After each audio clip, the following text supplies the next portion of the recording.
Story के starting में हम देखते हैं कि एक आदमी को अपने सपने में एक लड़की दिखाई देती है। तभी उसकी नींद खुल जाती है। अभी सुबह के 4 बज रहे थे। जब वो अपने आसपास देखता है तो उसे खिड़की के पास वही लड़की दिखाई देती है जो उसे सपने में दिखाई दी थी। वो बहुत सुंदर थी, मानो स्वर्ग की अप्सरा हो, लेकिन अभी वो बहुत गुस्से में थी।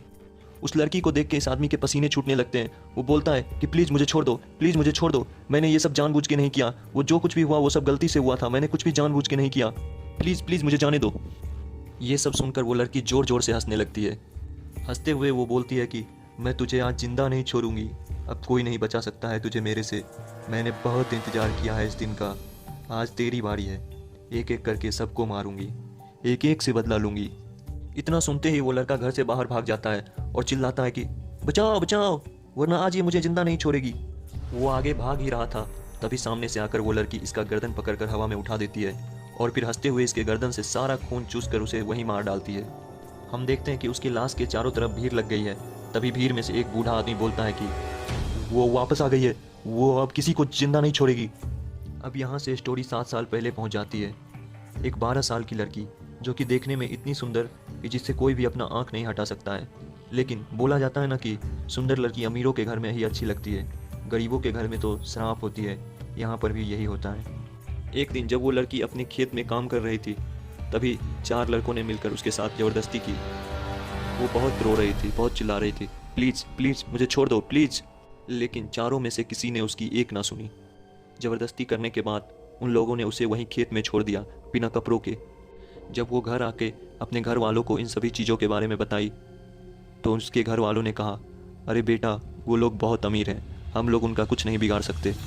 ये सब सुन के वो लड़की और रोने लगी। अब उसके पास करने के लिए कुछ नहीं था, वह कुछ भी नहीं कर सकती थी, वो लाचार हो गई थी। लेकिन उसे अपना बदला चाहिए था, वो बदले की आग में जल रही थी, उसे हर हालत में अपना बदला चाहिए था। तभी कुछ दिनों के बाद उसे काला जादू के बारे में पता चलता है। ये वो समय था जब काला जादू बहुत तेज़ी से आगे बढ़ रहा था। उसने 3 औरतों के बारे में सुना था जो कि काला जादू बहुत अच्छे से जानती थी। ये सब जानने के बाद ना ही उसने अपने घर वालों को कुछ बताया, ना ही अपने दोस्तों को। वो सीधा उन तीनों औरतों के पास पहुंच गई। वो उन औरतों से बोली, मुझे अपने गुनाहगारों से बदला लेना है, मुझे काला जादू सिखाओ।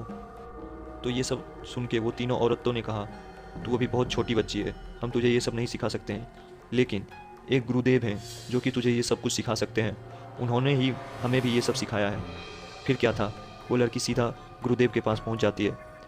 गुरुदेव ने जब उस लड़की को देखा तो वो भी उस लड़की की तरफ मोहित हो गए। उन्होंने कहा, मैं फ्री में कुछ नहीं सिखाता, मुझे तेरे से शारीरिक सुख चाहिए। अब लड़की के पास भी देने के लिए कुछ भी नहीं था, लेकिन वो राजी हो गई। धीरे धीरे समय के साथ साथ उसने इतनी सिद्धि हासिल कर ली कि वो अपने गुरु से भी बड़ा ज्ञानी बन गई। और फिर उसने अपने बलात्कारियों से एक एक करके बदला लिया, जो कि हम लोगों ने स्टार्टिंग में देखा था। और वही लड़की को आज हम लोग लोना चमारी के नाम से जानते हैं, जिसके नाम से आज भी लोग कांपते हैं।